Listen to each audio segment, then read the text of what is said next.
Bonjour tout le monde, bienvenue dans cette autre capsule vidéo. Cette fois-ci, après avoir présenté, excusez-moi, j'ai perdu mon micro. Cette fois-ci, après avoir présenté qu'est-ce que la demande, donc je vous rappelle que la demande représente le côté des consommateurs et c'est, en fait, elle va montrer visuellement la relation qui existe entre les quantités demandées, donc ce que les consommateurs veulent, en fonction de différents prix pour différents biens.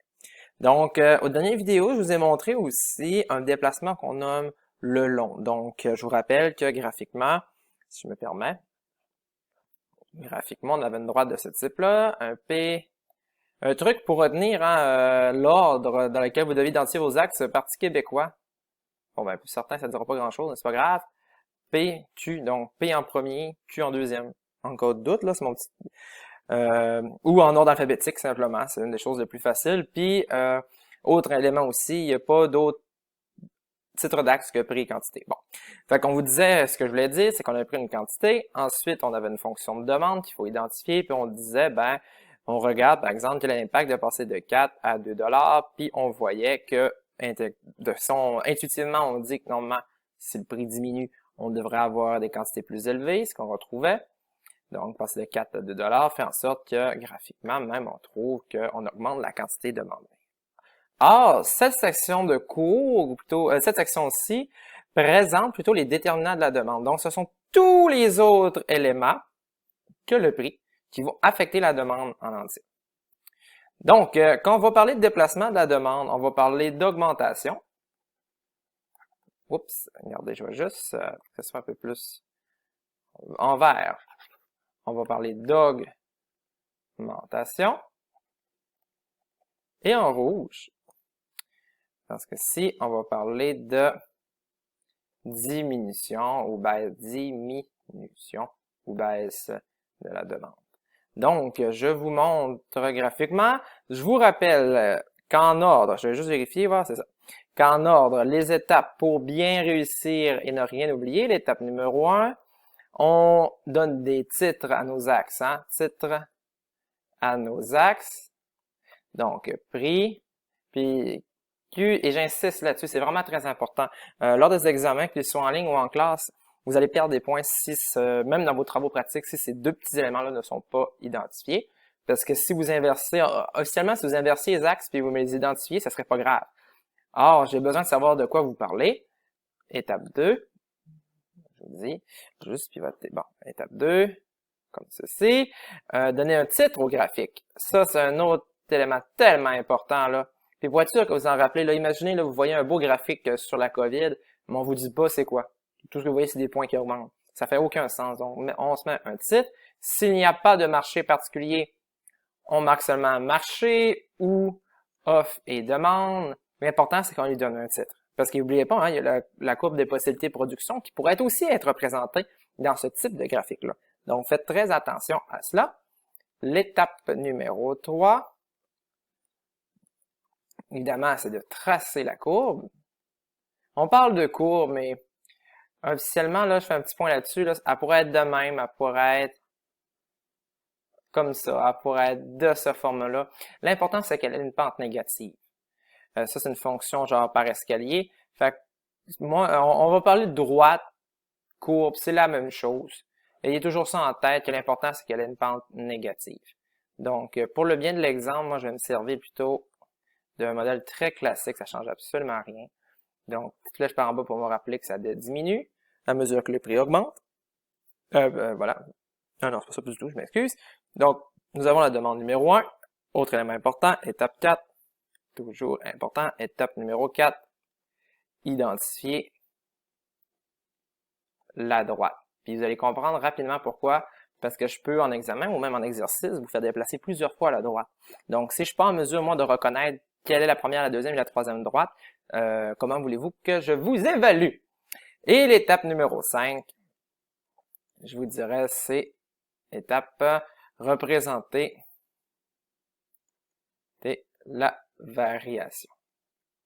Quand on parle de variation, vous les avez ici, une augmentation, une diminution. Donc, allons-y pour représenter ce qu'on dit être une augmentation de la demande. Donc, vous voyez, je trace une demande vers qui va, donc ça pour être certain qu'on s'entende là, ça c'est la gauche. excusez, gauche. Ça, c'est la droite.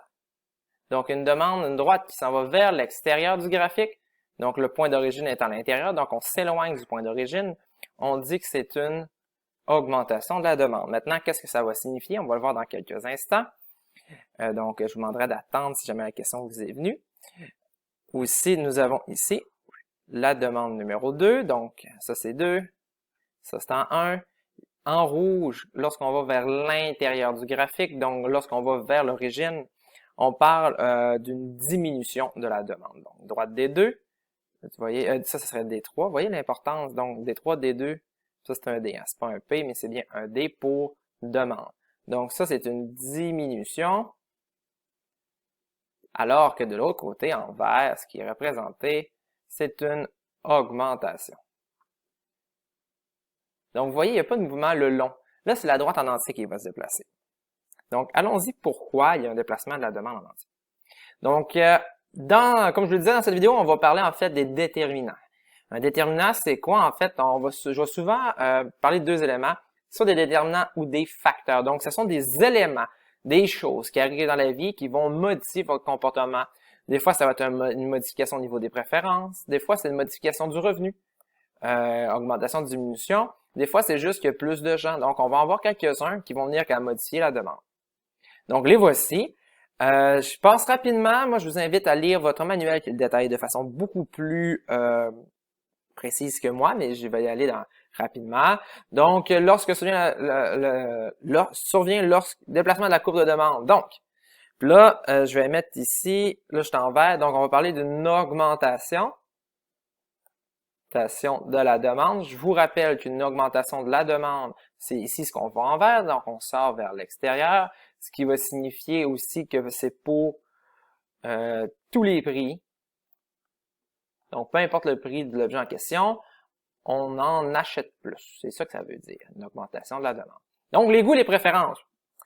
Donc, si les goûts augmentent ou les préférences nouvelles pour un nouveau produit, par exemple le thé chai, donc les préférences pour le thé chai augmentent, toutes choses étant égales par ailleurs, donc indépendamment des prix, vous voyez encore que c'est important là, toutes choses, indépendant de votre revenu, indépendant de quoi que ce soit, on va voir que il va y avoir une augmentation de la demande en entier.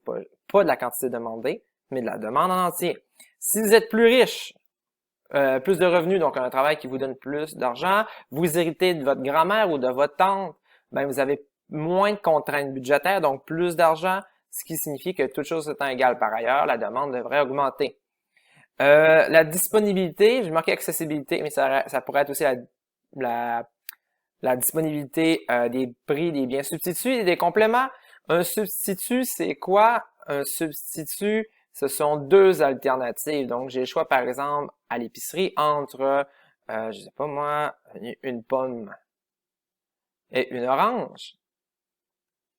Eh bien, généralement, si on arrive pour choisir entre deux fruits, donc c'est soit A ou B, on dit alors que c'est une alternative, donc un substitut. Si on dit que les deux sont consommés ensemble, par exemple une imprimante, et évidemment les cartouches, ben les deux sont ensemble, c'est un « et ». Donc on parle de complément. Mais ça, il y a une petite capsule vidéo qui vous détaille comment l'accessibilité et le prix vont influencer la courbe de la demande. Donc, je vous invite très, très, très fortement, il y a des questions là-dessus à l'examen, puis même dans le quiz qui s'en vient, à consulter en fait la vidéo. Donc, nous avons ensuite le nombre d'acheteurs et la taille du marché. Ça semble logique. S'il y a plus de consommateurs, techniquement, il devrait y avoir plus de gens pour acheter des biens et services. Les anticipations des acheteurs. Ici, ça c'est vraiment, c'est subtil, je vous dirais, comme approche. Puis l'exemple que je vais vous donner, c'est que vous êtes aujourd'hui, on va dire le 1er octobre, et vous aimez acheter des galettes. Octobre. Donc, vous aimez acheter des galettes. Mais vous savez qu'à partir du 2 octobre, les prix futurs de la galette vont augmenter de beaucoup. Par exemple, le 1er octobre, au CT, sont à 1 $. Le 2 octobre, sont à 2 $. Ben, qu'allez-vous faire aujourd'hui? Eh bien, si les prix futurs augmentent, ben, aujourd'hui, vous allez augmenter votre demande. Vous allez stocker. Vous allez prévoir. Donc, c'est un peu le phénomène de la pénurie de papier de toilette, je vous dirais. Donc, les gens, en croyant que le prix des papiers de toilette, ou même en pensant qu'il va y avoir une pénurie, vont stocker une quantité impressionnante de papier de toilette, ce qui cause, aujourd'hui en date du 28 septembre, une pénurie de papier de toilette chez Costco. J'ai jamais vu. Bon, petite montée de lait que je trouve complètement ridicule, là, mais en tout cas. Donc, voici quelques-uns des déterminants. Comme je vous le dis, allez voir votre manuel, prenez le temps de bien les lire. C'est très important de savoir les distinguer, puis savoir comment est-ce qu'ils impactent la courbe de demande, et dans ce cas-ci, enfin oui, bref, la courbe de demande. Donc, ici, je vous donne un exemple concret. C'est toujours mon scénario où je vous disais qu'on a interrogé moi-même une de mes étudiantes, un autre de mes étudiants et une de mes amies à savoir quelle quantité d'essence ils consommaient par mois. Supposons que leur revenu diminue de 50%, hein, disons quelque chose de fort, improbable, une pandémie mondiale qui fait perdre des emplois à tout le monde. Bien, moi, en tant que sondeur, ou plutôt que chercheur, je vais aller réinterroger mes consommateurs. Je vais retourner voir les mêmes personnes, puis je vais leur dire, bon, ben Jean-Philippe, moi-même, ben écoute, maintenant que tu as perdu la moitié de tes revenus, ben c'est quoi que tu vas consommer? Ben voici mes nouvelles réponses. Là, j'ai moins d'argent. Fait que je vais faire plus attention. 60 litres, 40 litres, 30, 20, puis 10. On va aller voir Alexandra. Vous voyez, Alexandra, elle, sa consommation a fondu. Décidément, la coupure de 50% de ses revenus, je vais le marquer ici. Ah non, c'est marqué là. 50% de ses revenus a fortement affecté son comportement, pour un tel point qu'elle ne prend plus sa voiture. Même chose pour Julien. Nadine, vous voyez, a continué de consommer 5 litres quand il était à 1$, mais après ça, elle a rangé, en fait, dans mon scénario, c'était pas une bicycle, mais une petite moto, une mobilette. Donc, elle l'a rangé, elle a rendu 1,50$. Donc, je résume. Ça, c'est, par exemple, on va dire revenu normal. Donc, c'est la demande en fonction du revenu habituel, on pourrait dire, selon différents prix. Ça, c'était une toute nouvelle fonction de demande qu'on va nommer D2. Puis même pour le bien de l'exemple, on va rajouter un petit peu de drama là-dessus. Donc, demande 2, rouge pour diminution, en fonction de 50% du revenu. Ça, c'est juste une façon d'écrire les choses, c'est pas mathématique, mais en tout cas pas ici. Donc, vous voyez, enfin ici, que carrément, ça a changé. Tous les consommateurs ont réduit leur consommation. Donc, c'est une autre droit de demande en fonction de d'autres revenus. Mais les prix demeurent les mêmes. Les prix n'ont pas changé. Donc, quelle va être la conséquence? Bien, j'ai juste pris la même chose, ce tableau-là, j'ai sommé pour retrouver que ça donne ça. Même chose ici qu'on a fait pour à 1,50$, ben les quantités individuelles de Jean-Philippe, d'Alexandra, de Julien et Nadine donnent 55. Donc ça, c'est ma droite, je vous disais, D1. Ça, c'est ma droite D2. Donc c'est une toute autre. Vous voyez, il y a une autre colonne qui s'est rajoutée dans mon tableau, là. Donc, graphiquement, ce que je vais devoir faire, c'est que, évidemment, je ne réexplique pas les étapes, là. Prix, quantité, je vais jusqu'à 3$, donc 3, ça c'est probablement 1,50$, ça ressemble à 2. Qu'est-ce que je fais là, moi? Excusez, ça c'est 2, ça c'est 1, 1.5, 2, ici ça serait 2.5, ouf. De là à là, on a dit que c'était jusqu'à un maximum de, excusez-moi, il y avait du bruit, 140. Donc, on va estimer que la moitié, on va dire 150 pour être certain.